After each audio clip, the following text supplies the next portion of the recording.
If he was with Zach and they were interacting, that was also like a way in to get, like, info. You're a terrible detective, Luke. Not Luke. Ash. Damn it, Luke. Always. You're always butting in. Getting in the way. Hello everyone and welcome back to The Letter. Last time we were here, I questioned Ash's ability as a detective and Rebecca gets mad. Again. I drank a lot of water prior to starting this and I feel like death. And now I'm sad because I need to refrain from drinking more water. Zach's the kind who prefers to laze around his apartment on a weekend, especially after having a busy week like the last one. The big guy's nowhere in sight though when I arrive in his unit. Figures. People don't seem to be where they should be when I need them. Looking around, I find no sign where he might have gone to. He usually leaves a note on his fridge if he's out for the day, just in case someone drops by. As there isn't one, he probably just went out for a quick walk. I hope. Maybe he ran out of eggs or something and went out to buy some. He is out of eggs after all. It puts my running mind to rest for a while. Only 6! No, I need a whole carton. The biggest carton. I'm gonna eat so many eggs. I love eggs. He always has to have some, be it for an omelet or something he's baking. Ash, should you be rummaging around? It's bad enough we went in here without asking for his permission. Chill, I'm just looking. Actually, I could also go for a fucking pie right now, but Zach's fridge is next to empty, save for a few leftovers. All I can do is sigh as I close it behind me. If you see me take anything, feel free to call the police. Isabella's quick to shoot me a sharp glare and another chuckle slips from me, despite the unease in my stomach. But the cheer only lasts a mere few seconds, mostly because she hasn't been in the mood for any sort of friendly banter. It's the silence that's telling in a quiet Isabella. It's usually the first recipe for an incoming shitstorm. Do you always do this whenever you visit another person's house? Because I have a lot of questions about your methods. Just with Zach.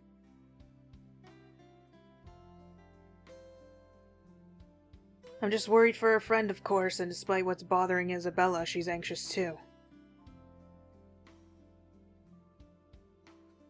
She's been standing by the doorway for a few good minutes now, since we entered Zach's place. In fact, doesn't seem to know what to do with herself. But much as I want to put her at ease, her nervous tics are starting to get to me. The manner in which she makes herself smaller, the way she fidgets with her hands, clasping them one moment and unfurling in the next. It's distracting enough that I want to ask what's wrong. I doubt she'll give me a straight answer though, and the best I can do is help her temper it. You don't have to hang around the door. You might be here for a while. You can sit down.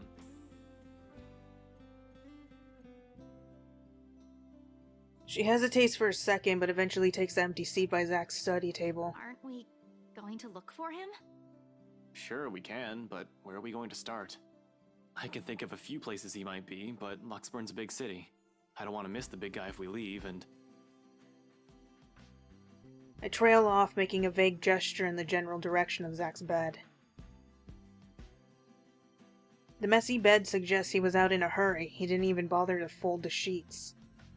His cell phone's been left behind as well. Another odd thing when he has made it a habit to never leave it behind in case a client calls. At least the locked door points to the fact that it wasn't a forced exit. That seems to reassure her, but not so much. Understandable. Anything might happen. In hindsight, I shouldn't have left Rebecca alone either. We'll have to check on her later. In the meantime, Zach. But with no other clue where he is and no other way to contact him, we have no choice but to wait. Sure, I could give the room another thorough run-through, but I don't think Zach would appreciate me upending his place. Isabella won't let me do that either. Besides, I haven't eaten anything yet. Isabella probably hasn't too. We did leave in a hurry. Might as well take this chance to cool down a bit, right? Anything to distract myself so that I don't just charge head first because of whatever paranoid scheme that comes to mind. Isabella's with me. I can't be reckless. Returning to the kitchen, the first thing I see is a bag of chips when I rifle through his cupboards. After muttering a permission and an apology its owner won't hear, I grab it. Isabella doesn't miss shooting me another glare, but she doesn't really make an effort to stop me this time. She ignores my offer for food, though. So instead I set myself on Zach's old couch and turn on the television. Isabella's silence may not be too heavy, but it sure as hell is awkward. The screen lights up right as some awful noontime drama starts airing on Channel 9. Nothing like sitting in front of the TV with a mindless drone running in the background to waste away the time. And waste it away we do. The afternoon has hit its last few hours when movement comes from the other side of the door and Zach's heavy treads break the monotonous drivel from the TV. The lock clicks, the knob turns, and slowly it swings open to reveal a very exhausted-looking Zach. What, did he run a marathon? Sup, Z-Man? Hey, Zach. Sorry we just barged in here. Ash was... Relax. Z-Man gave me a copy of the key himself. Light as my tone might be, his arrival eases the restless edge in me. Who knows what I would have done if something bad happened to one of my friends. If another minute had gone by without him showing up, I might have resorted to unconventional methods. Only after you broke the 13th one? I can't keep replacing them every time you think it'd be a good idea to break into my apartment. And stop calling me Z-Man! I didn't break anything this time. Ash, just because I gave you a key doesn't mean you can just stroll in here whenever you want to. And hey, is that my... It's scary how the friendly banter and easy smile come naturally. I do it even without thinking, and that speaks volumes about how comfortable I am around him. That's nice, isn't it?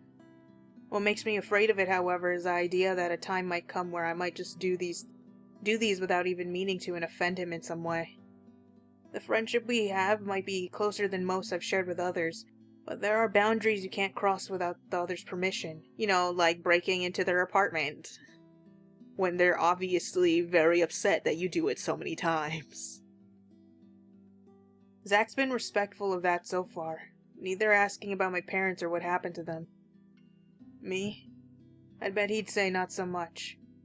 It's also this easy banter that makes me wish we could just stay like this.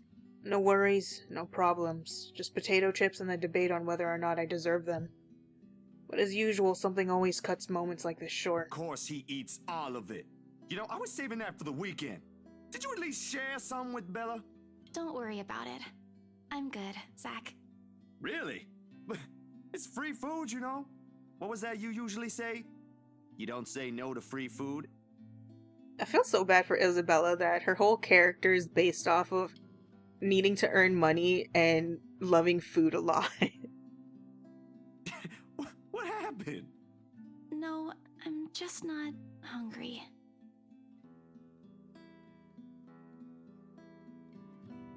Although her tone forces him to do a double take, Zach doesn't push it. The question's all too clear in his eyes when he glances my way, though. I really wish I could answer him despite my best efforts. Isabella's been unforthcoming as well. What am I supposed to do? I can't just force her to speak, can I? She's not a criminal to be interrogated. She's a friend, for Pete's sake. It's a good thing Zach has a better handle of the situation than I, and soon enough he changes the subject. Where it leads to isn't necessarily the better topic, however. Aye. But if you want something, just say so. I've got a fully restocked pantry right here at your disposal. Still not a 5-star level thing, but for an empty stomach, it'd do. Just say the word. Thanks, Zach. Maybe next time. Food is not really what we came here for. Ash, he's the one who... She stumbles into one of her uncertain silences again before glancing my way. There's a plea in there for me to take the lead in this, but where do we start? The mansion? The strange things we've been seeing? The letter? Even I'm afraid of what he might say.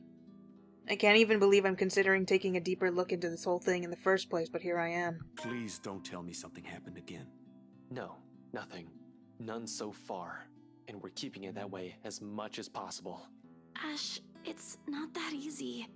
This isn't some... We don't know that. Let me... Sometimes I amaze myself how much I try for her. But what else can I offer her? I was the one who brushed her off. The first one. We've all been given our warnings that day in that desperate pleading tone of hers, and I just stood there judging her, laughing at her, mocking her. This is the least I can do, perhaps even to make up for all those other times I've hurt her. Let me look at this first, okay? I agreed to help, but you've got to let me handle things from now on. I already told you everything. There must be something we're not seeing in this just yet. We'll sort this out, but no more silly ideas and running around on your own. You're making people worry more than necessary. Becca, especially. So everything's fine? Depends on who you're asking. How are things with you? Anything odd? Good, I guess. Admittedly, how things went down at the housewarming party last night threw me off a bit. I'm not asking about that. Remember the letter thing Isabella's been yapping on about? I'm asking about that kind of odd. As expected, Zack starts to look at me like I've grown a second head. Yeah, I would too, if there was ever a universe where I was standing in front of myself. Because even as a child, I never believed in ghost stories. The lucky charms and mystical objects from my mother have often been stored away or given as paltry gifts to those who would appreciate them more. Well, the dreams, they're a lot worse than usual. There's a woman now, ever since we saw that letter. I don't know if it's the same one Isabella talked about. Maybe it is, maybe it ain't. I really don't want to go back to sleep sometimes. Last night was the worst. Anyway, why are you asking about this? Rose's death isn't just a coincidence, Zack. It may have something to do with... I may have... Wait, stop right there for a sec, Bella. I thought you ain't buying this stuff, Ash. Just the other day, you said the exact same thing. Granted, I haven't eliminated every single possibility here yet, but what else is there to go off on from here? The worried look Zack shoots my way doesn't help one bit in helping me gather my thoughts either, when that's what I came here for. Somehow, everyone's suddenly just so worried about me. It's not like I'm pulling this out of my ass. I still don't, but even Rebecca, out of all people, claims there's something. Whatever this is, someone has got to look into it.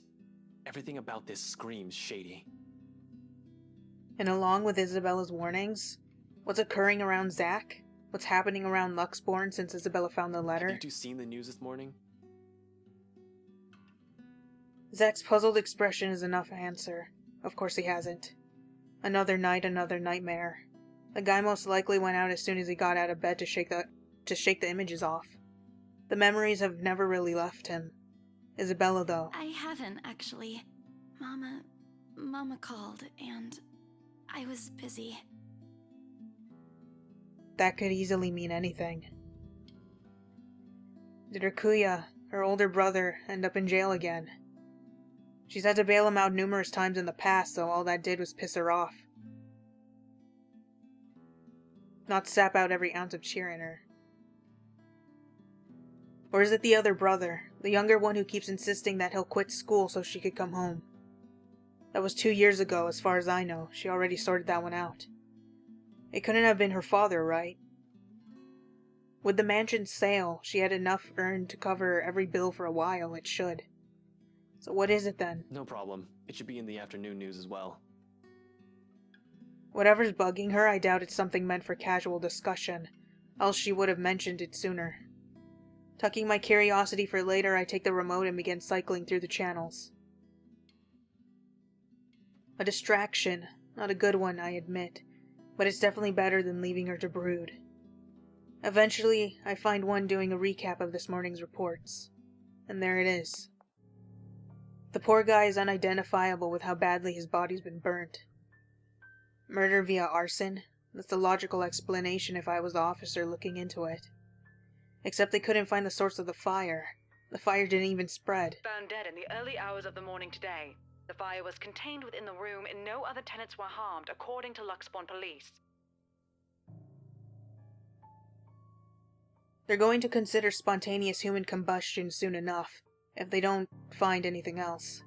But what's important for everyone to note is the state of the A room. similar writing was found in another victim's room from last week's incident. Both were employees of Briar Realty Corporation.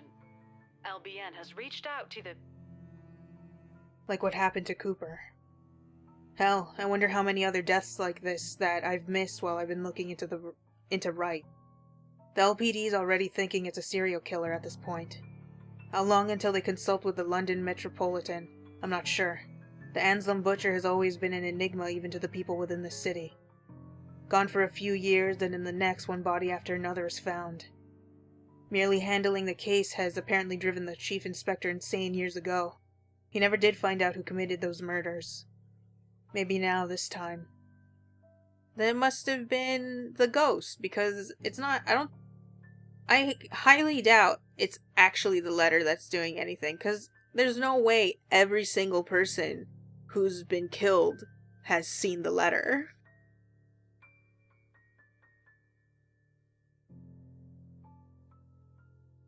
Maybe now, this time. This is because of that thing, isn't it? I did this somehow. The words all come out like a whisper, but each syllable lingers in the air, heavy with her guilt.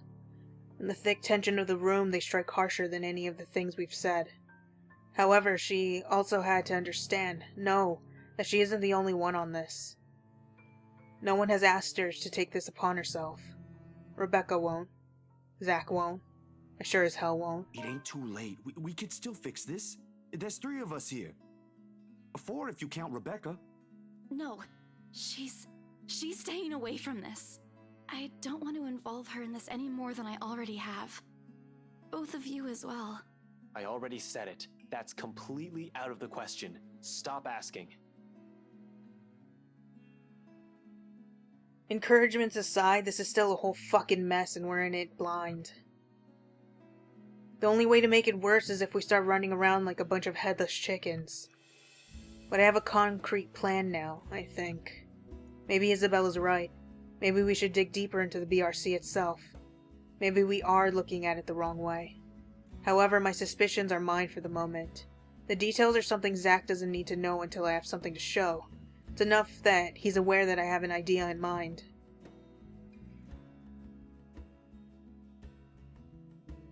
For his part, Z-Man doesn't push it, and nothing but a heavy silence leads our departure hours later. Seriously, Zach would probably make a more responsible officer than me, if he only had the heart to join the force. We could certainly use more kind people like him.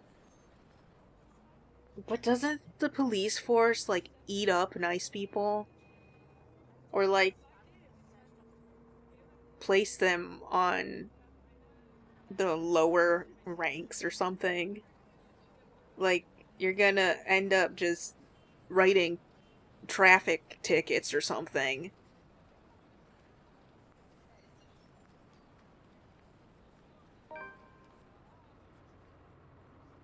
But as good as that thought is, I push all of it into the back of my mind as Isabella and I head for my car. Also, even if he did end up doing more than the lesser jobs, I suppose, you do see a lot of messed up stuff. Depending on where you live. And that really breaks a person, so I don't think Zach would be able to handle it. Especially taking into his past. He's better off staying far away from the Force. But as good as that thought is, I push all of it into the back of my mind as Isabella and I head for my car. Tonight I can't stay distracted. Except for a few half-hearted attempts to get some kind of reaction from Isabella, the drive to BRC is a quiet, awkward affair. More so the hour-long wait for nightfall. Even with only the 2 of us, the place is rife with tense energy, only a matter of minutes now. But the ticking seconds don't take away the edge for the 5th time. I reach out and fiddle with the radio, adjusting and turning the knobs with no real purpose. It's a nervous quirk I've developed and never bothered to correct during stakeouts. Something to keep my mind occupied during late nights. What else is there for me to do? The person I usually count on for a casual, out-of-the-blue chat refuses my attempts at starting one. Ash, out with it!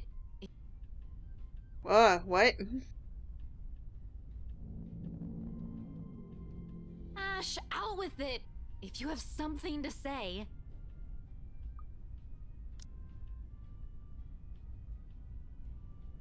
The way she quickly falters into silence after, in spite of the tone she takes, though. It makes me doubt if she really means everything she's telling me right now. She hasn't even glanced my way since we arrived. Having second thoughts? You can still back out if you want. We're just going to my office. Why should I? Dunno. You can get in trouble, maybe. This isn't exactly legal. Scope ERC out, see if the real estate company has any more information that may be of help. Find things about Cooper and the other agents assigned to the Ermengarde mansion. According to Isabella, it's the last property the victims have worked on. Sure, I could also check the station for full reports. That's the easy, semi-legal way. But I don't want to bump into Chief right now. The guys at the precinct will definitely throw me out on his orders as soon as they see me. Not that my plan right now is any better. I'm just breaking into a different place, more or less, with a civilian to boot. The latter still doesn't sit well with me. It never will, especially if this might put her in a very tricky position afterwards. She's been very careful when it comes to her work. Almost a model employee, as people would say. Why is she throwing caution to the wind now? I'm not an employee here. I'm not supposed to be looking for any confidential stuff. Only people like you are privy to. If you mentioned earlier that this is your plan, I might have had enough time to think about it. I already promised to help if you need access to those files. I didn't think you'd want to see them this soon and in this way. Besides, the same goes for you, right? You were taken off your case. Won't you get in trouble with your boss? Honestly, it's a toss-up between breaking into her office or into the Wright's mansion. As it stands, I'll have an easier time getting in here first. After all, why would someone want to break into a realty company? Been here many times before anyway for a few casual visits when I wanted to bug Scaredy Cat. Over the years, I've more or less grown familiar with their security setup and how badly staffed they are. Plus, it's an old building. If the bankruptcy rumors are true, it just means their access protocols might also be outdated. Still, I can do this on my own, you know. Really? And how are you even planning to get into our office without an access card? Please explain. Well, I was going to pry open the card reader and use a gecko. You're a hopeless case. I really want to know why no one has locked you up yet. Yet you're helping me with this. Willingly. I don't think that'll sit well with the Philippine embassy either. Chances are you'll probably get deported the minute they find out. Low blow, I know, but it's worth a shot when she can still turn back. It's not like I don't have any means to get into the place. With or without her, I have a way. At least I have a reason to be snooping about. My badge and rank can speak for me in case things go south. You? For a passing second, it seems to work. A hint of panic and hesitation flashes across her features when she looks to me with searching eyes. Then, unexpectedly, it dissolves. Not behind the fear I'm anticipating, but underneath something sharp and shearing. And what if she's just like, I'm sorry, boss. I need to grab some papers I left behind. They're super important. I guess depending if she's still working or something, I don't know. I'm not sure what she sees exactly or what she's hoping to find in the short while she holds my gaze. All of it merely goes unspoken, and no longer than a minute later, she simply averts her attention back to the window, training it once again at some point outside. Isabella, please, now's not the time. It's too late for that, Ash. Give it a rest. An appeal spoken in a voice too harsh coming from her, perhaps unintentional, perhaps one that's already too exhausted of everything going on lately. It's hard not to concede when she takes on that tone, and soon, despite myself, I sigh, tucking away every concern I've been lugging around in favor of trusting her on this. According to her, the same confidence she has implicitly given me all this time. Alright, okay, if that's what you want. And don't worry. I didn't mean what I said earlier. I won't let anything happen to you. Her lips briefly turn up in a smile, though none of the cheer reaches her eyes. Just get this over with, okay? Everyone should be out of the office by now. Somehow the uncertainty in her posture makes me wonder if she intended it as some kind of comforting gesture. Whether it's for me or for her, she doesn't let me find out. Without saying another word, she exits the car while I'm left scrambling and chasing after her. She's already at the side entrance, a hand raised on the card reader beside it, and another poised to push the door open when I catch up to her. Whatever doubt there has been in her face a while ago, it's gone. Seeing her like this makes it easier to believe my worries were unfounded, that things might go smoothly this time. And where do you think you kids are going? None of your business? It's late. Most offices in this building have already closed up shop for the weekend. The bloke seems friendly enough, though one can't really tell from his voice alone. He might be the wary sort for all I know. Keeping an unconcerned face and aloof air won't hurt, until I figured out how to wiggle us out of the situation. Just come back on Monday if you have important business. No, it's important. I can't wait until Monday. I don't even know what day it is today. But from the way Isabella's face brightens up, it looks as though getting through won't be too much of a problem. He's probably been working here for a few months already then, maybe around 4 to 6 months max. Otherwise, he would have recognized Isabella or me at first glance. I haven't shown my face here since I've been assigned to the firm case a year ago. In the first place, none of their security officers ever lasted a year in service. The longest was around 7.5. I'll give this guy around that before he gets fired or finds a better paying job. For the moment, his too friendly attitude is almost a gift. Hey, Seb! Oh, look who we have here. Been a few days since I last saw that ponytail in here, Santiago? Close enough! Wait, don't tell me yet. I'll get it right this time. Sanchez! You were closer the first time? Drat. I swear it is on the tip of my tongue. I just need a hint to remember. I take it back. This geezer's not going to last past this month. He can't even remember a regular employee's name. Alrighty, I'm sure of it this time. Centillon? Still a few ways off, Seb. Isabella, we don't have all night. I know, just let me handle this. Shut up, I'm working my magic! Sorry, Seb. Some other time. We're in a bit of a hurry. I just need to get a few things from my cubicle. Important work stuff, you know? Is it okay if we drop upstairs for a sec? Oh, absolutely. No, go right ahead. As long as you have your access card with you, we're good. Not sure if I'm allowed to let your boyfriend in, though. Who, me? My what? Ew, yucky. Don't ever say that again to me, Seb. So gross. Your boyfriend, the guy with you, isn't he? It's a fair observation if I do say so myself. Needless to say, the silence that descends is both uncomfortable and terribly awkward. Although the latter's probably coming mostly from me, because in the next second, Isabella laughs. Laughs. Lighter than the ones I've heard from her lately. A comforting sound, really, after seeing her in such a dour mood since this morning. Even as all of it subsides into mere chuckles sooner than I'd like. It's comforting to see that I'm at least partially responsible for it, despite my poor heart being beaten to a sorry pulp. Oh, no. No. He's definitely not my boyfriend. She might as well have set it on fire and reduced it to dust while she's at it. Frankly, the number of no's in that sentence alone is a bit too much. My heart... Ugh! Why does she have to hurt me like this? Christ. One would have been enough to get the message across. Did she really have to put it that way? That's impossible.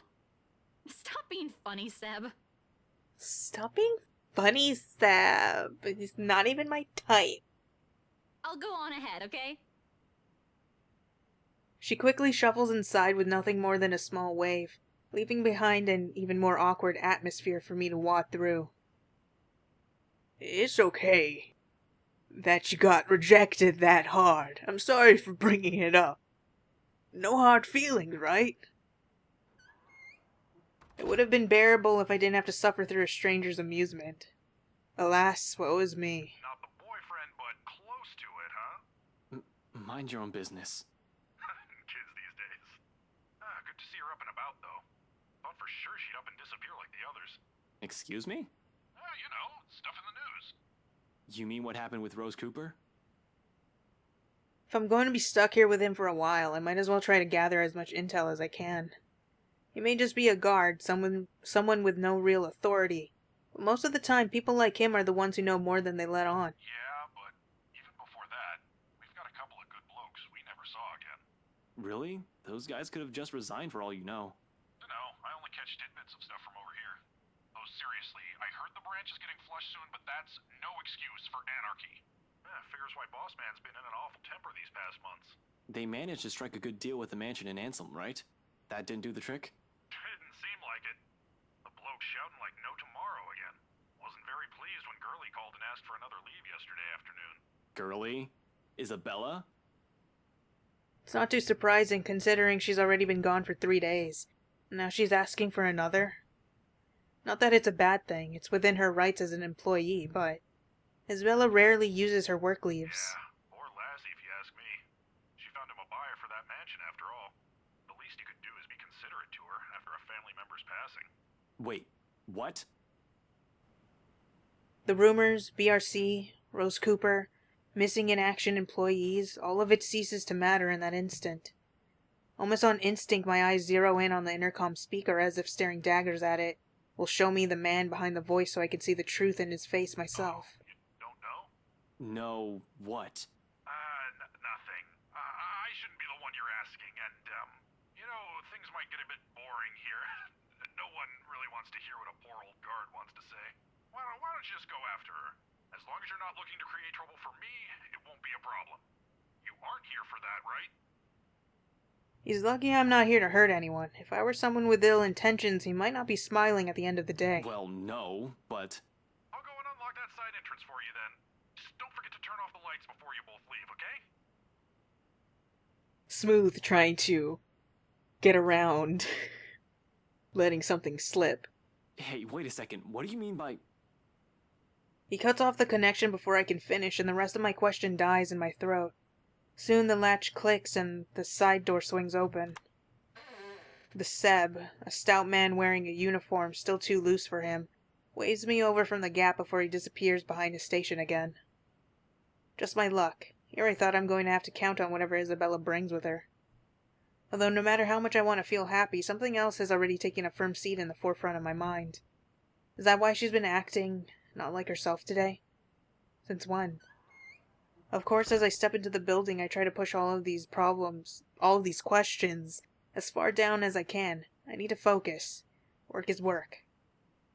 But if what I've heard is exactly what I think it is, if it's a sign of things to come, honestly, I don't feel too good about that. It's a quiet ride up to the 7th floor where the BRC Lugsborn main office is. No, we're in an elevator! Evil! Seb has been kind enough to switch the guest elevator's power on just as I'm about to head for the fire exit stairs, which is a welcome relief. I'm an active guy, but stairs? I don't want to tire out too quickly in case things get ugly. There probably won't be any trouble with the building this quiet, but you never know. I swear the whole place definitely feels eerie at this time of night. But until I've confirmed anything, those are still just stories. Worse things can happen. No need to scare myself. Staying calm means fewer mistakes. I am surprised that Isabella decided to go in alone, like she didn't attempt to convince Seb to at least let Ashton in, because I probably wouldn't want to be alone in this office after being attacked by a ghost. Oh, I sure am fucking gutsy, especially with what I'm doing. I'm breaking a lot of laws here. I'm also putting Isabella in a lot of risk. Best thing that can come out of this is that Isabella's right all along. Worst case scenario? 1. Someone finds out Isabella's involvement in this, and her boss fires her. 2. I find evidence that would implicate BRC or Luke Wright in a crime, and my meddling, if I'm not careful enough, makes it inadmissible in court. Though I'll be honest, I strongly prefer losing my job or facing Wright over some spirit or ghost or whatever it is. I would always work around the problem with the former. Isabella could also find a better job. BRC never did pay her properly despite her efforts. But fighting off a phantom? How does one even do that? Do guns even work with them? Rebecca threw a book, now you can throw punches, so you good? Yeah, not going to happen. But tonight, I'm here to fix things. If I do it without leaving a trail, all the better. Good thing that's what I'm good at.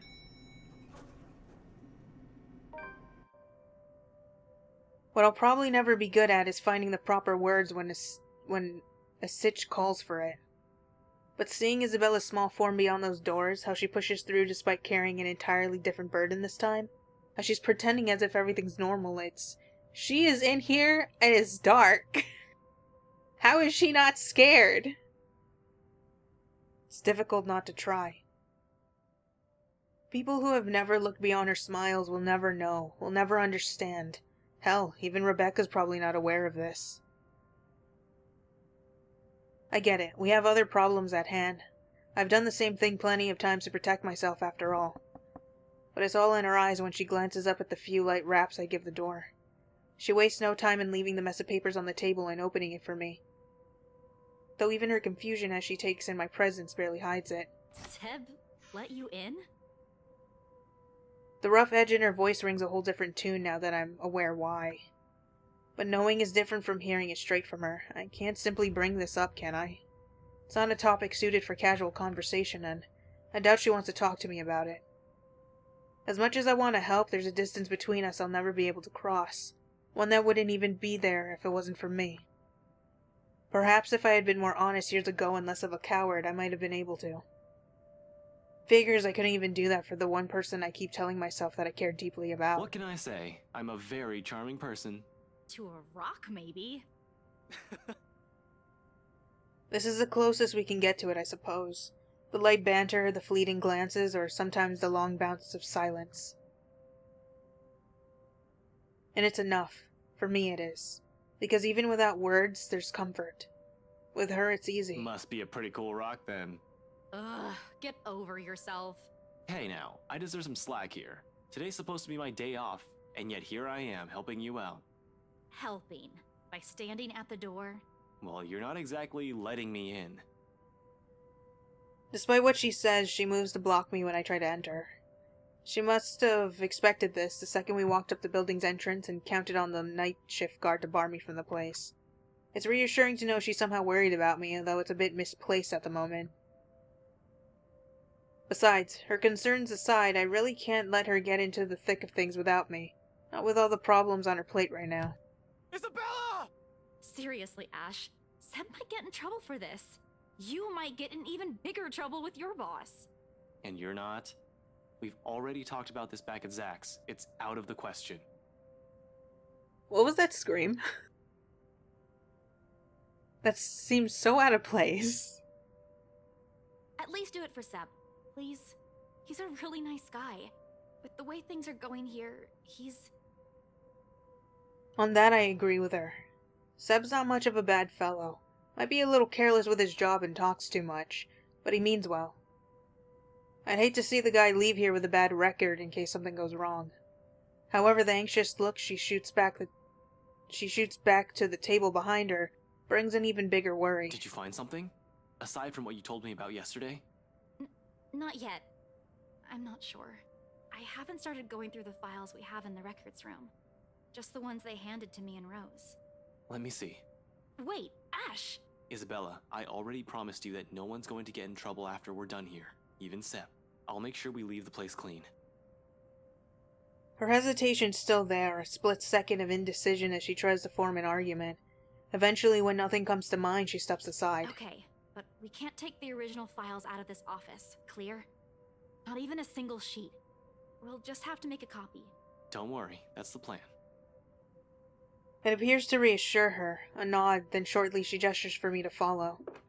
Passing the sea of cubicles, I can't help but take in everything in their office, a force of habit for the most part.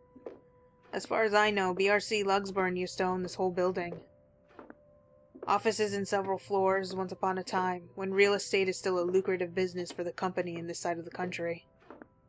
Then, competition showed up and suddenly, everything's not so good anymore. It only got worse as the years went by, or so according to the rumors.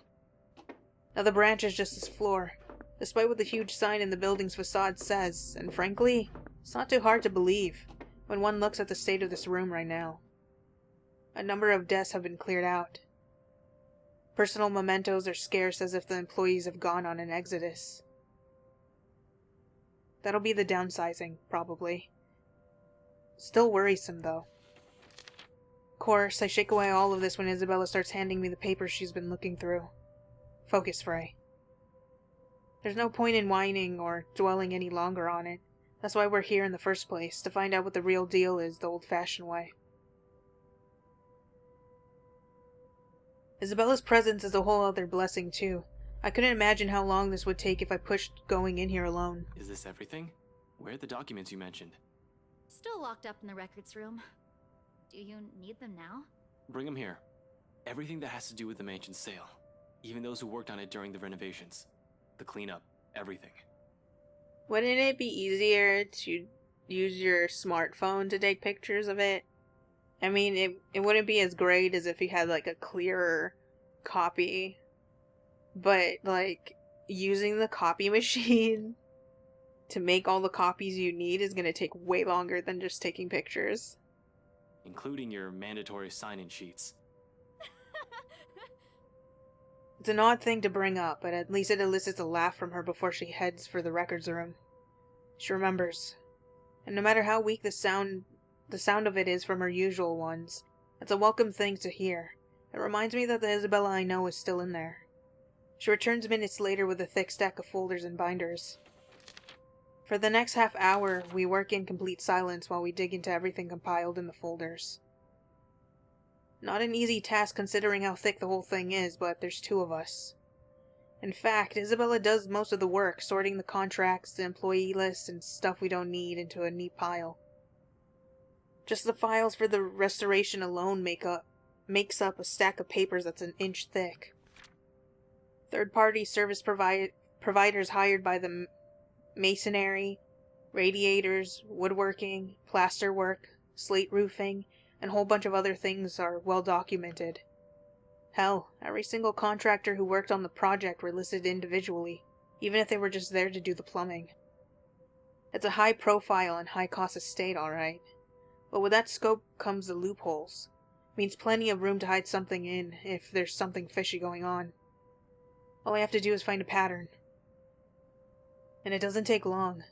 Upon closer glance, despite the original owners shouldering the renovation costs, it'll be surprising if they've managed to break even on the Ermengarde mansion. Well, with the additional expenses for the open house, the commission for their agents, and other overhead fees.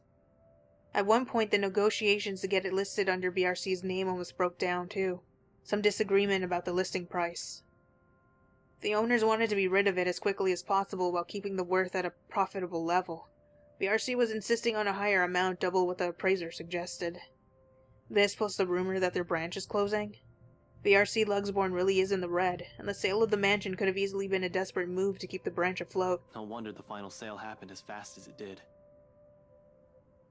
Did you know about this?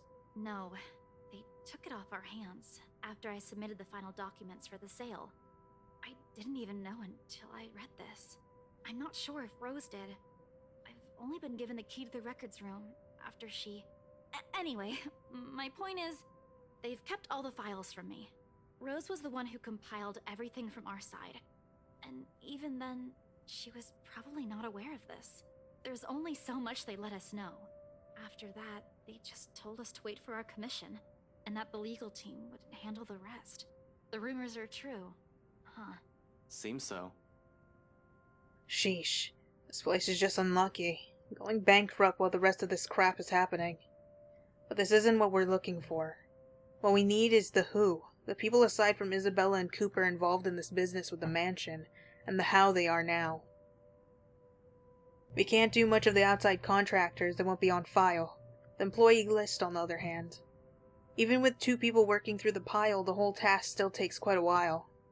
It's a quarter of an hour later when we put down the papers with a sigh and move on to the clients upon Isabella's insistence. For that, the sign-in form from the open house comes in handy. Something that gives me a laugh when I spy the fake name I wrote on one of the sheets. Hannah Wright, Luke Wright, Richard Frank, Osiah Ventug, Ashley, Charles Marcy Ty, Lauren Stiles, Madeline Williams, Beatrice Wild. And then their little signatures on the side. Why'd I even pick this name? It sounds so lame. What name? Nothing important. Just focus on those papers you have. We need to finish this soon, before Seb suspects anything. She snatches the paper away before the thought of hiding it occurs to me. Not that there's much secret in it. Isabella found me that afternoon anyway, but still. Lee? I've been careless that day, tailing Luke right without confirming where they were headed off to. While the butler's terribly efficient in keeping the Wrights' engagements from the public eye, there are other ways if only I've given it the time of my day. In retrospect, I've been too eager, too impatient to find something that'll crack the case and be done with it. Maybe my failure goes as far back as the day of the open house, not during the party last night. Yeah, well, I was pressed for time. Seriously? Ashley? Were you even trying? Oh, come on. You didn't even notice I was the one who wrote it down. Of course I wouldn't. Only an idiot would use his real name. It worked, though. Admit it. It's genius. Who would have thought, huh? She responds with a roll of her eyes and drops the matter entirely by shoving the paper back into my hands. We lapse back to our respective tasks afterward, wordlessly skimming through everything. Read, set aside, get another one. Looking back at the signed-in sheet, I spot Luke Wright and Hannah Wright listed up top. Not that I don't know about them already, of course, but scanning through the list, a name immediately comes to my attention. Madeline Williams. Something wrong? Huh? No, just that I remember this girl listed here. She frowns, moves her seat closer, and takes a careful read at the sheet. There's a long moment before she speaks up again, but from the way she tenses, she appears to be expecting the worst already. What about her? She was with me, in the group following Cooper, when we toured the upstairs part of the mansion, I mean. Rather loud one, especially when we took a peek into the attic. Kept talking about the ghost stories the whole tour. Then, do you think she's...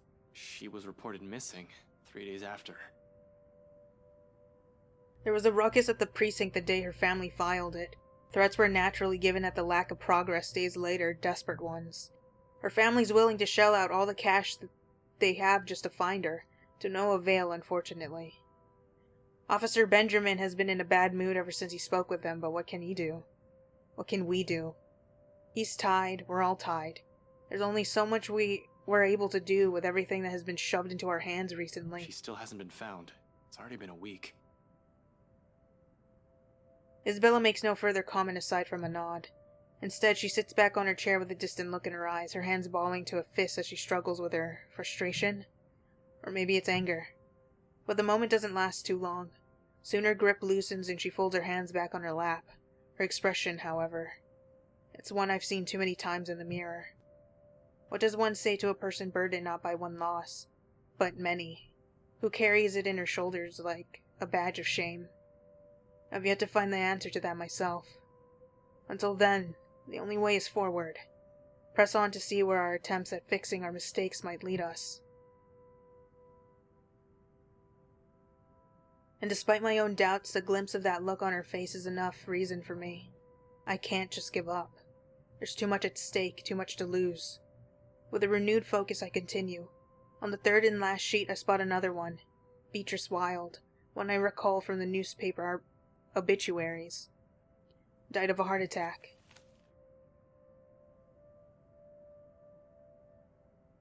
A letter of correspondence expressing condolences to her family confirms as much in her files.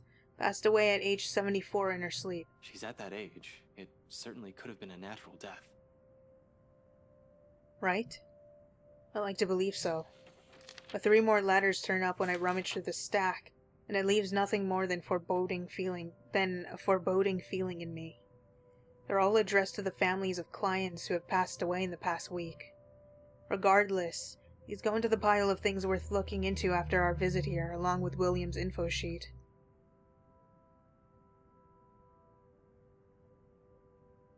There are just so many names, so many faces.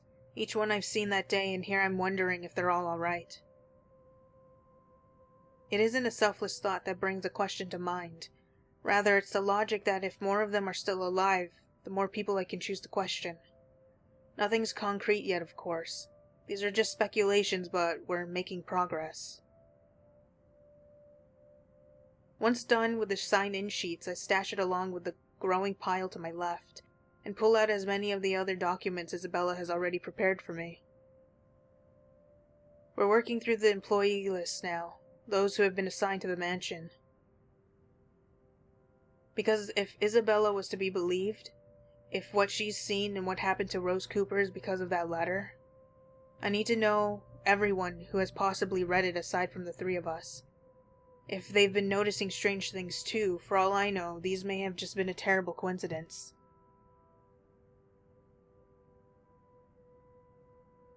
Although the thought of that starts to diminish as we dig into the BRC company's files. 15 minutes later, the stack close to my elbow has risen to 5 to 21 different dossiers. Client and employee documentation. People who have either visited the open house or worked on the property in some capacity since the letter's discovery. Turns out, there were 2 more employees who handled the mansion directly aside from Cooper and Isabella. Christian Sy, the realty specialist, and Mark Julius Jean-Marie, the estate appraiser. This C guy, he was in custody just the other day. Really? Sir John has been looking for him. He stopped reporting to work a few weeks ago. Are you sure it's the same person? Yep, this is him. Folks at the precinct said they went to his house after a noise complaint. They found him just acting all crazy. Had to take him in when he started getting violent. He kept screaming about a woman. Immediately she stiffens. I don't want to bring it up or imply a connection to Isabella's story, but that is exactly what happened. It was driving the guards mad, but he didn't last too long in there. A few hours in, and he just started bashing his own head against the wall, and, well, it was messy, to say the least. Oh no, we had no idea. Is he okay? HR just marked him as AWOL because none of their calls would get through. He's in the hospital right now. I heard they're putting him into a psychiatric ward as soon as he recovers. He's still a bit unstable.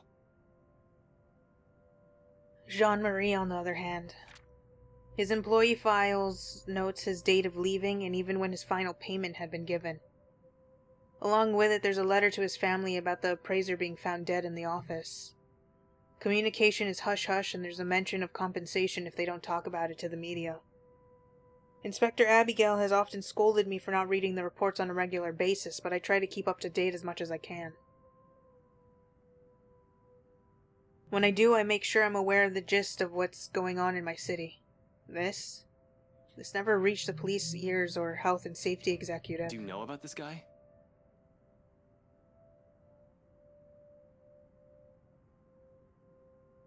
One glance at her says everything. They've hidden it from the media. They kept it from the police.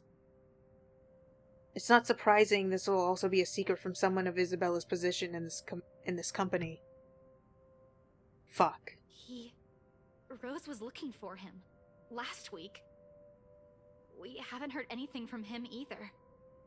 Until now. They never mentioned this to us. Business going under and someone dies while working here. Of course they want to keep that quiet. It's bad publicity. This whole thing is just getting freakier by the minute. Nevertheless, I hand the files for Isabella to make a copy of. The pages with their names, addresses, and contact numbers will do. We'll start with the ones who live within the city. Sometimes there are things you really can't just brush off as a mere coincidence. In my line of work, once a pattern pops up, it's only right to be suspicious. Especially the thing with Sai. It hits too close to the stuff my own friends have been telling me. All of this? It's considerably thinner than the one she brought in, yet somehow the way she hugs the folders close to herself makes it seem heavier. Like she's hanging onto it in the same manner one would latch onto a lifeline. Only the noteworthy ones. And those that might still be alive. Might. She doesn't need to know that. We can't check the outside contractors, but the guys with the direct connection to BRC and the people who attended the open house should be enough. We don't have time to see how everyone's doing, especially if what you said is true. For a second she appears about to argue, then quickly decides against it and hides it away before anyone reads the question in her face. What do you mean, anyone? Are you talking about me? Because nobody's features are that readable. Then, in a too abrupt motion, she turns toward the copier and gets to work. Soon, only the machine's constant thrum fills the air around us while I keep myself busy cleaning up the mess we've made. The lack of talk is awkward, to put it mildly, disturbing at worst. I've gotten so used to letting her just babble away whenever it's just the two of us. I could tell, however, she wants to do more. She wants to fix this mess herself, and that desire makes her antsy.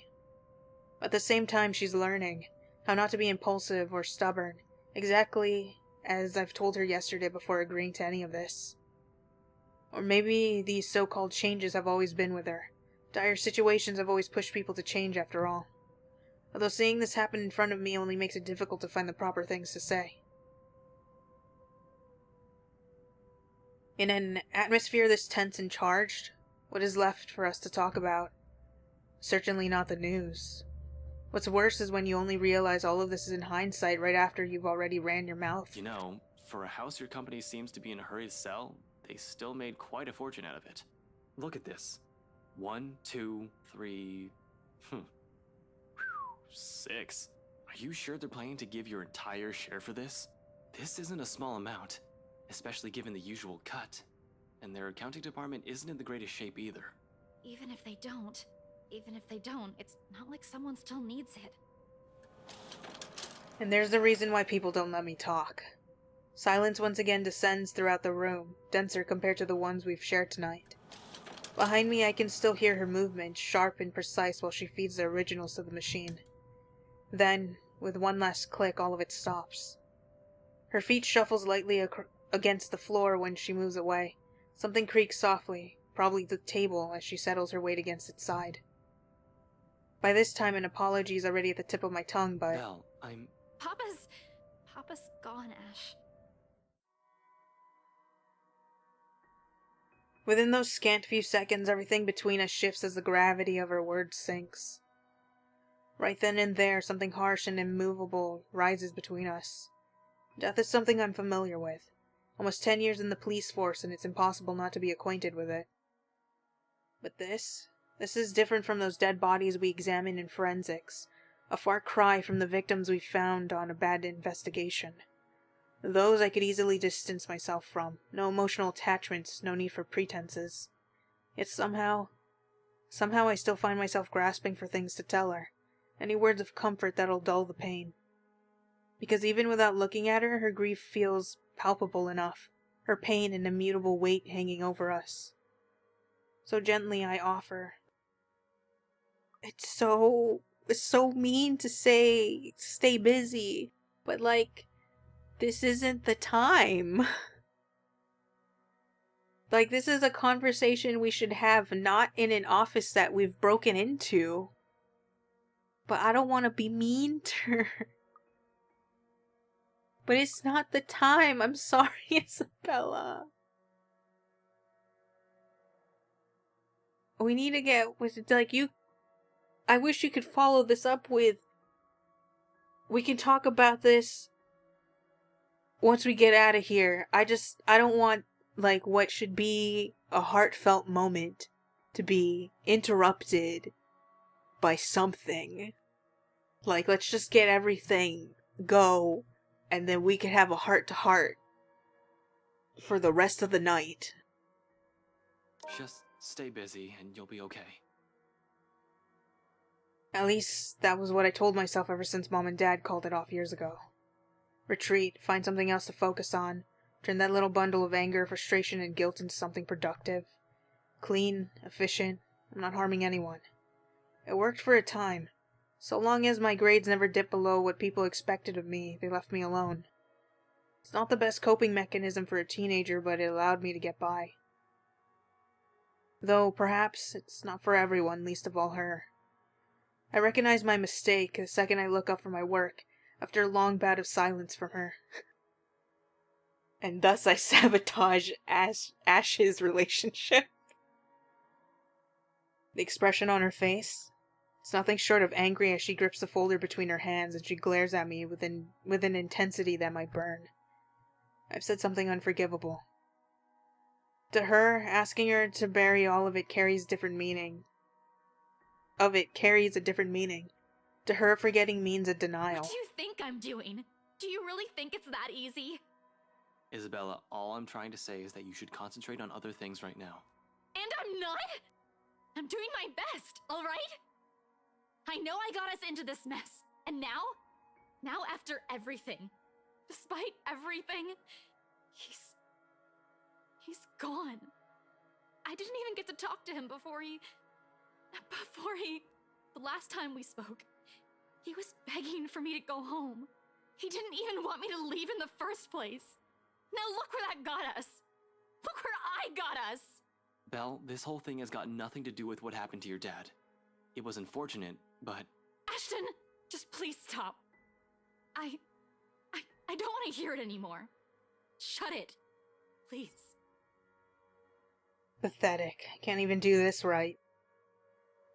Another awkward silence falls over the room, until it all becomes unbearable, and half a heartbeat later all I can do is step away from it, hide like I often do with all my mistakes. Hastily I gather everything, the personal files, client documents, sales agreements, and contracts, anything my hands could reach. In record time, all of it has been stacked in a neat pile ready for storage. I'm heading for the records room not a few seconds later. Wherever that is.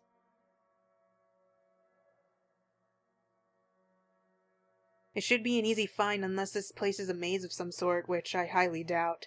Still beats staying here and seeing the hurt on her face. Especially when I know that I'm now part of the reason why it's there.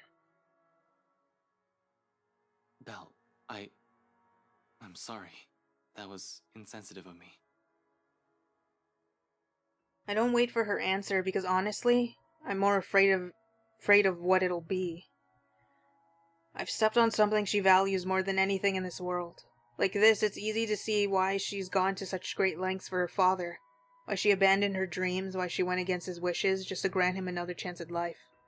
This is how she loves. Warm, steadfast, unflinching. What right do I have to question that, to tell her to let go, when it's the one thing she has so openly given the people around her all these years? The one thing that I will always have no reason to doubt. Others will say it's her warmth that draws people to her, or to her cheer. Neither are wrong, but neither is the whole truth to her either. Because those who have never bothered to look beyond the surface will never see it, see her. See someone earnest, someone who has always meant well despite her underlying stubbornness. In so many ways. For a lot of reasons. She's the kind of person I want to be and be around with. Who made me feel I'm still worth something. The way I am, her forgiveness is more than what I deserve. Except I have no right to hear it at this point in time. Getting the files back to BRC's archive room is a cinch. With the documents back in their proper places, I lock the door behind me, tugging it twice just to make sure. Now on to the next order of business. Removing the evidence of our little excursion in here, or at the very least the parts showing what we've been doing during the past hour.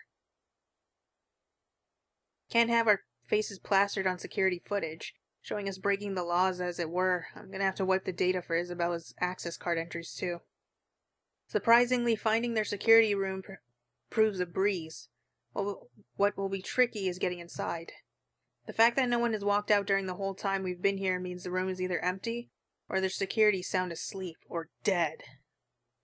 I'm banking more on the former. If they're cutting corners and firing agents, I have no doubt that they fired the guy stationed here, if they have anyone watching the monitors in the first place.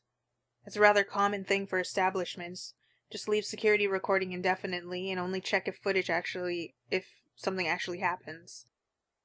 Just to check, I press my ear against the door, listening for a sign of anyone occupying the room. After a long minute and nothing, I gave the knob a few rattles. Standard lock and key. Should be easy enough to pick. We have lockpick sets, but those are only to be used if necessary, and with a search warrant. Even then, it's a skill set rarely needed. Subtlety isn't on a cop's priority if they have authority to search the premises. Bolt cutters and brute force are the favored methods. If those fail, we call a locksmith. Me? I prefer the good old hairpin trick when those options aren't available.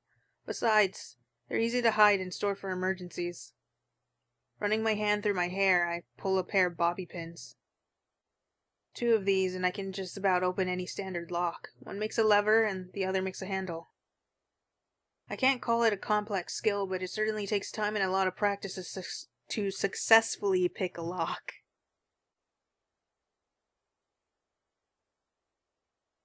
Good thing I've practiced with them for a bit in my college years. I learn more when they're accessible and standard issue for a law enforcement officer. A wiggle here, a click there, and I manage to seize all the pins in the locking mechanism soon enough. With a slight turn of the knob, the security room's ripe for the picking, and a dead body. Uh-oh. Oh my god, is there actually a dead body in here?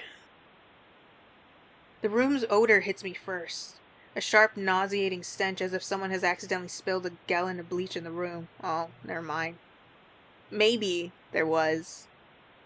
When was the last time they opened this place? Ugh, this place smells awful. Jesus, it's worse than the forensics lab on a bad day. This is probably because of a badly botched effort to clean the place up. Even in the dark, it can spy dark stains on the walls. Yup. Somebody died here. I really don't have the time to try and play is this ketchup or soda right now, but I have this strange gut feeling who the mess might belong to. As expected, no security personnel means the office's CCTV controls and the standalone DVR setup is open for anyone. Normally I'd have a heap of things to say about this sloppy security setup, but right now their negligence makes the whole task of erasing evidence easier. No fuss, no muss. The next one should be the access card data. Hopefully getting into their computer won't be too much of a hassle. Everything up till now has been smooth sailing. There have been hiccups, I'll give it that, though it does nothing to dampen the good mood I'm in. Once I shift my attention to the machine sitting next to the DVR setup, all of it swiftly evaporates.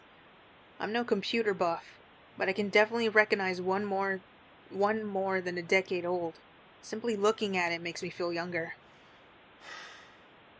With a heavy sigh, I power it up and mentally prepare myself for a slow slug. Slow apparently remains an understatement here. It takes a whole 3 minutes for the thing to start up. The OS hasn't even started loading, and in my boredom I start inspecting the live feeds from the cams. Only 2 work.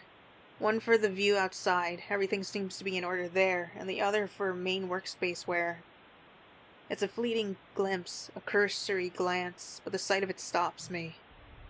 The image is a bit blurry, but standing there right in the middle of the room by one of the cubicles I can make out the form of a... What the hell is... I don't get too far into that line of thought. Ew, it's wiggling! Not a few seconds after my words have slipped out, without any sort of warning while I'm still trying to make sense of what it is, the figure moves. A moment of paralysis hits me when she stops right in front of the camera. Like a damn rookie, I go still in the face of danger. I definitely haven't been trained to handle the supernatural, and this is one, isn't it? And oh fuck. Her eyes bore into me, the malice in them piercing. Even beyond the screen, it's enough to make me go numb. Yeah, my thought process of her having any empathy for someone who's also from her home country, out the window.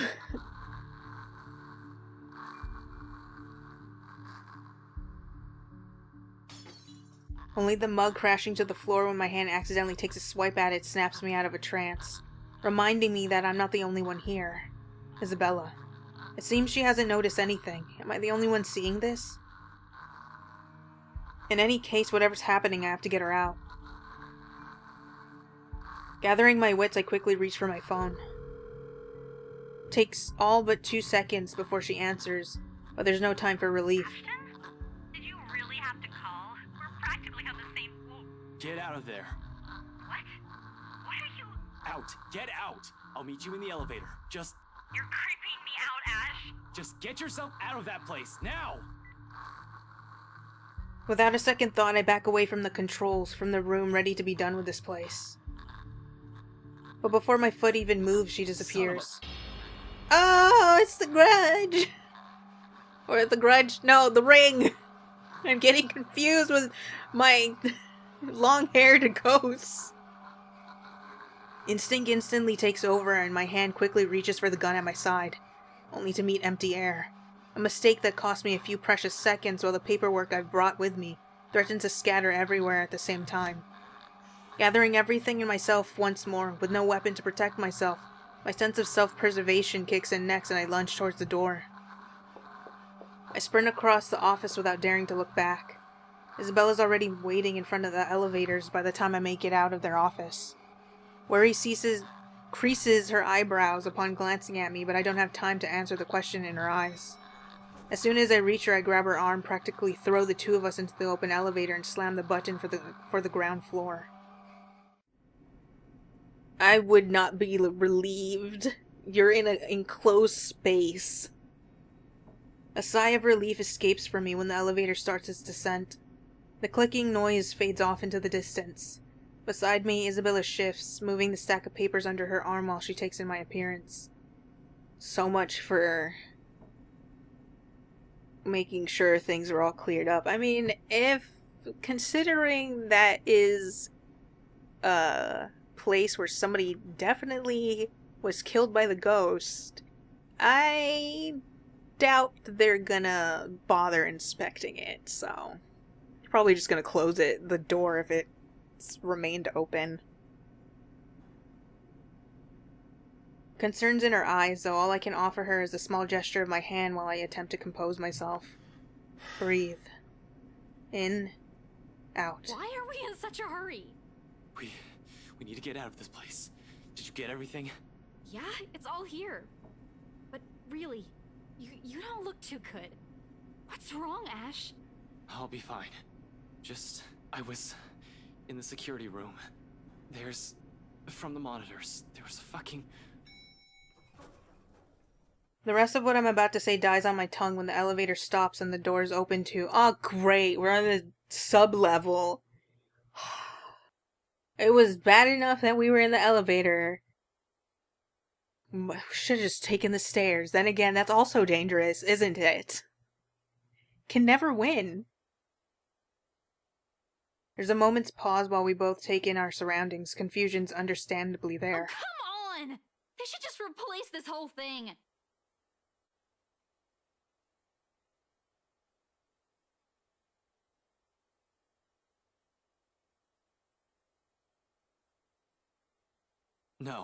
No, I'm quite sure I pressed for the ground floor. Right? Went into the ground floor. But it's just as Isabella said, the elevator always did have problems when I visited in the past. Often she becomes so angry whenever we try to get to her floor, and she'll have to repeatedly smash the button for the elevator to even move. Oh, I don't know what controls to touch in preparation. That was always good for a laugh. I wasn't too worried then. Now, I'm scared shitless.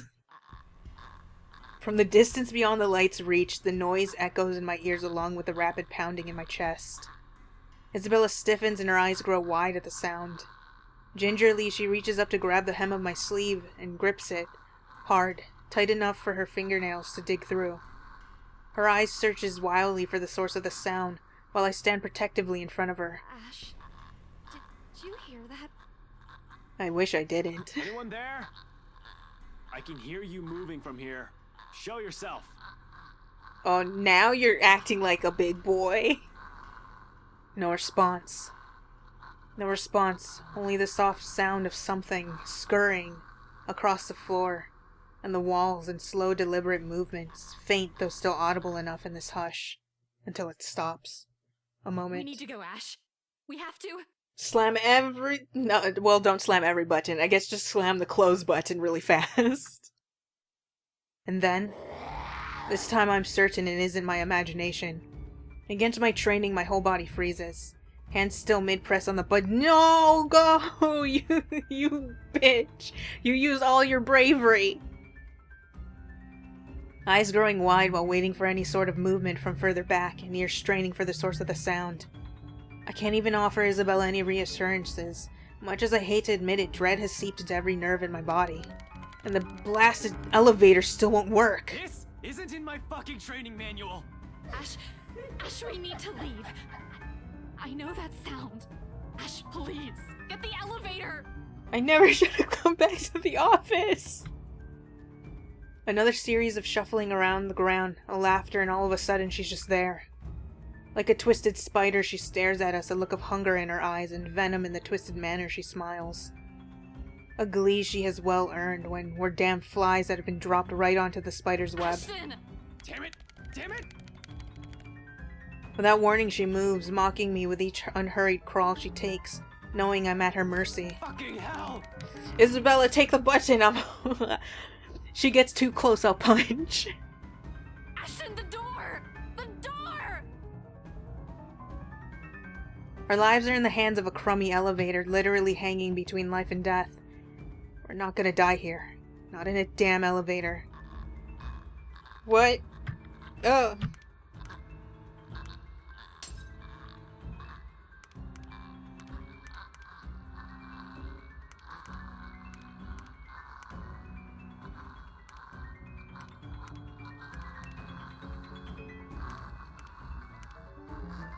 Oh, Are you kidding me? It's so hard when my number pad doesn't work with it.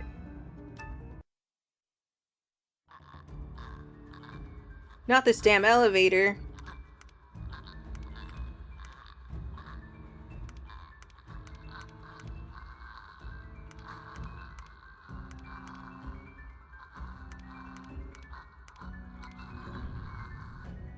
Oh my god. As if a divine power has heard me swearing up a storm in my head, the doors close just as that thing looms near. You're welcome.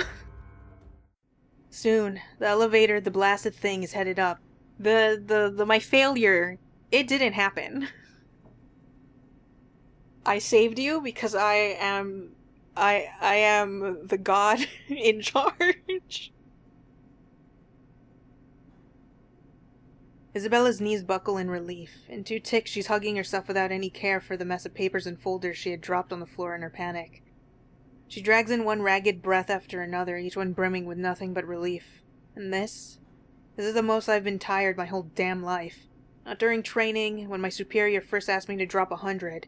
Not after a stakeout. Did they do that in police training too?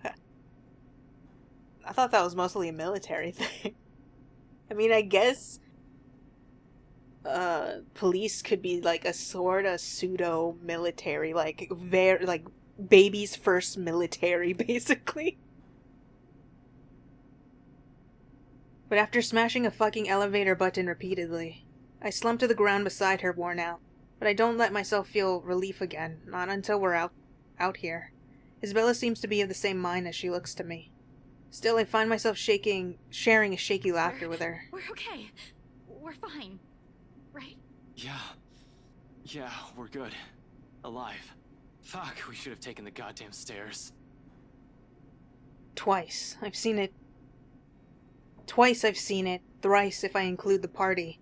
Unless I'm tripping balls without realizing it, there's no doubt in my mind that this is actually happening. I don't want to believe it.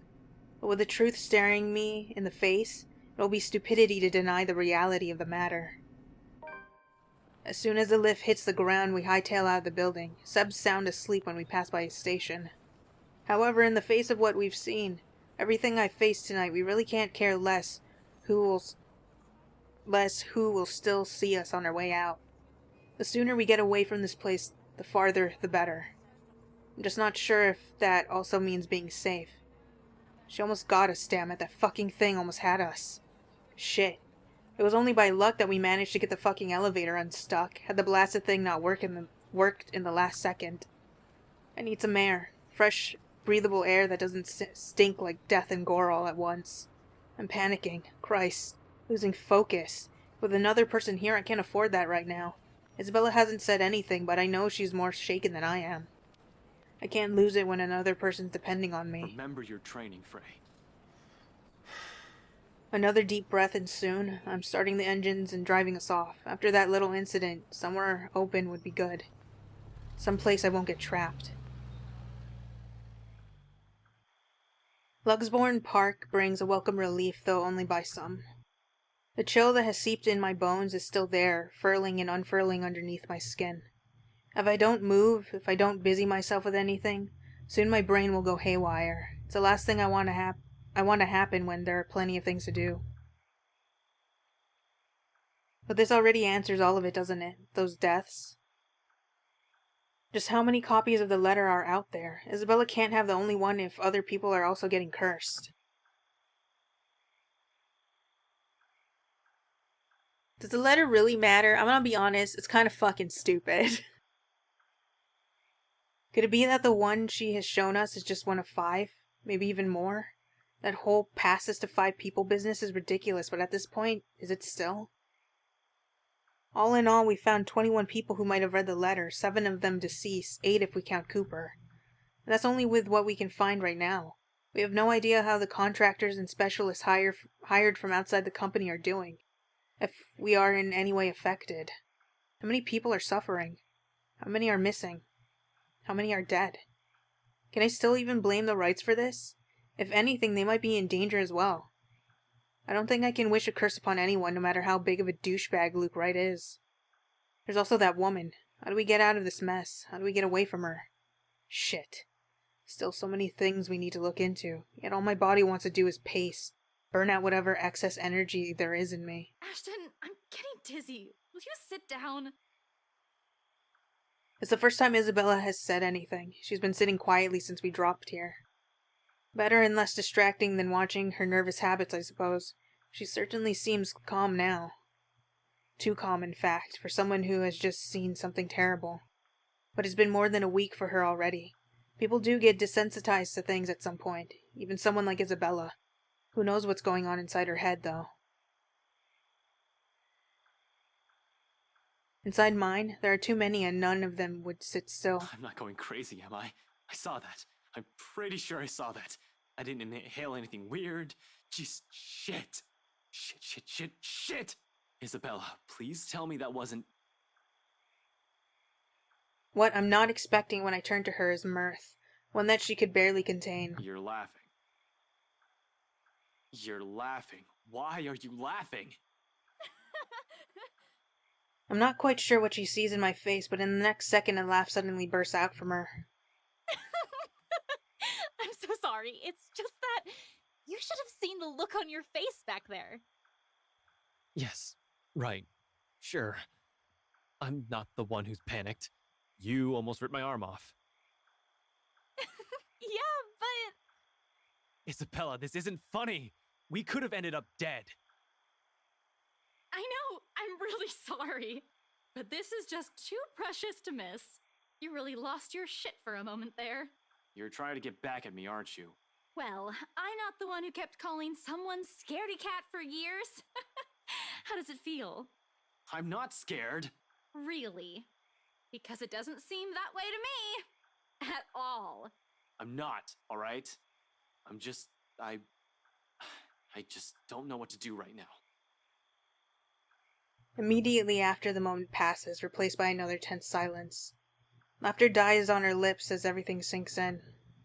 We're in deep shit, and it has finally caught up and hit us like a ton of bricks. Hit me more than anyone. Because she has been warning us of this since day one, and I'm the first person who brushed it off. Despite that, she still reaches out to me, tugging at my sleeve almost desperately. Her hands are trembling, and there's a tremor in her voice when she speaks. Without the cheer, only fear remains. One that she has been burdened with from the beginning. Still going to do something about it, right? Not just stand around and let that thing get us. Unexpectedly, she leans her forehead against my arm, and her grip on my sleeve tightens. There's desperation in there, a quiet plea. I don't want to lose anyone anymore, Ash. I wish I could give her that promise, but with so many unknowns, so many things I don't understand about this, how could I? Why she still trusts that I can do something about this baffles me. It all feels wholly undeserved considering the way I've treated her. Yet despite my reluctance, I find myself returning her hold in kind. A grasp, warm and light enough for comfort. Not a promise, but the closest thing to it.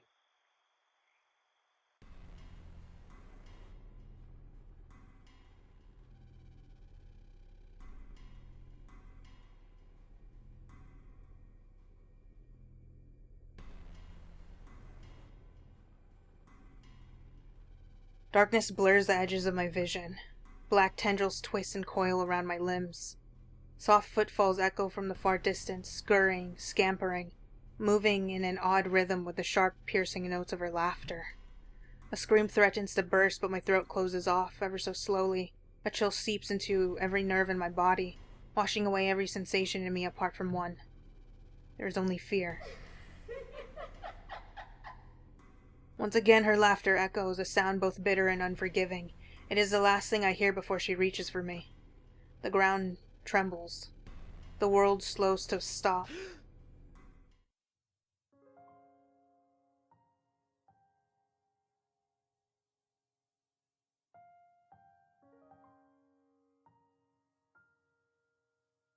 And I'll end this one here because Ash's route is long.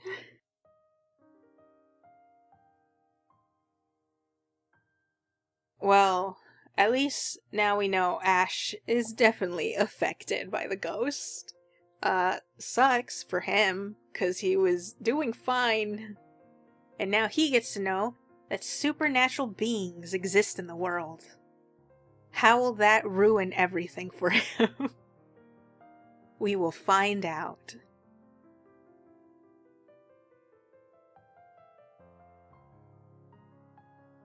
That's really crazy, though, to think about how somebody who is a huge skeptic ends up actually seeing a ghost.